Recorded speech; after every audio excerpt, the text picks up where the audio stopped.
again, we were mentioning that I think you played this, was it yesterday? The Liz Cheney thing? Last week sometime? Yeah. So here's what Liz Cheney said back in the year 2020. But, I mean, come on. How old were you in 2020? I was 4. I was 4 years old. So this is ancient history, but here's what she used to think about Kamala.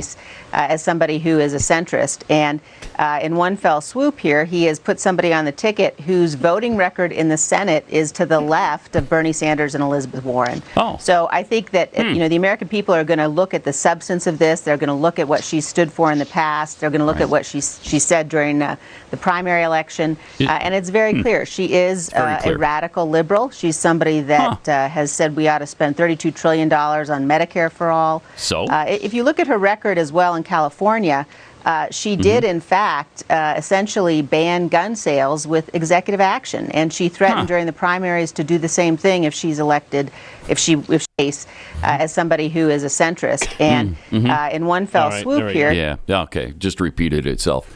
But yeah, in one fell swoop here, now they've got this liberal on the ticket.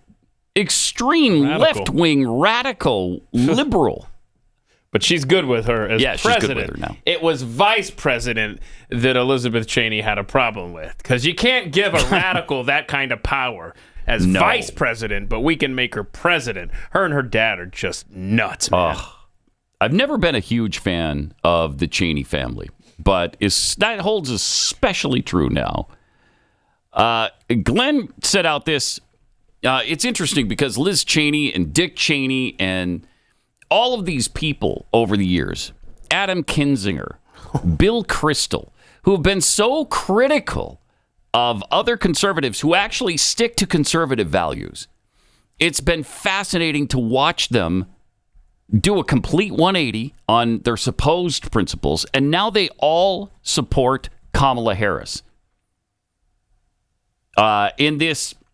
In this email that Glenn's team sent out, this is from Chris Brady, talks about how Adam Kinzinger, who was so critical of Glenn years ago, because Glenn labeled him a rhino. Imagine that. Wait, Adam Kinzinger, a Republican in name only? Come on now, that's harsh.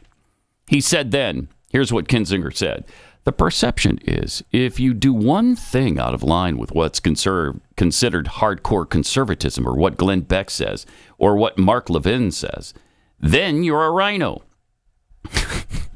Yeah, far be it from him. He only supports Kamala Harris, who's essentially a communist. Bill Kristol's flip-flop is even more incredible. Kristol once took it upon himself to attack Glenn for his warnings about radical Islam and creeping authoritarianism. Now he supports and endorses Kamala Harris. Kristol compared Glenn to fringe elements like the John Birch Society. And now here he is supporting Kamala Harris. Then there's Jennifer Rubin, from the Washington Post. She's masqueraded as a conservative for years. She said about Glenn, rather than reflexively rising to his defense when questioned about Beck, why don't conservatives call him out and explain that he doesn't represent the views of mainstream conservatives? I'm sure she does, though, now that she supports Kamala Harris. Nothing more conservative than that, is there? Again, shameless. How are you not embarrassed? Switch parties or something, or tell people, look, I've had a complete change of heart. I'm going to become a Democrat now. You might as well, instead of masquerading as a Republican, but they don't because they get so much positive attention from the rest of the media for being supposed Republicans and then criticizing everything conservatives stand for. Something else. It's really something to watch.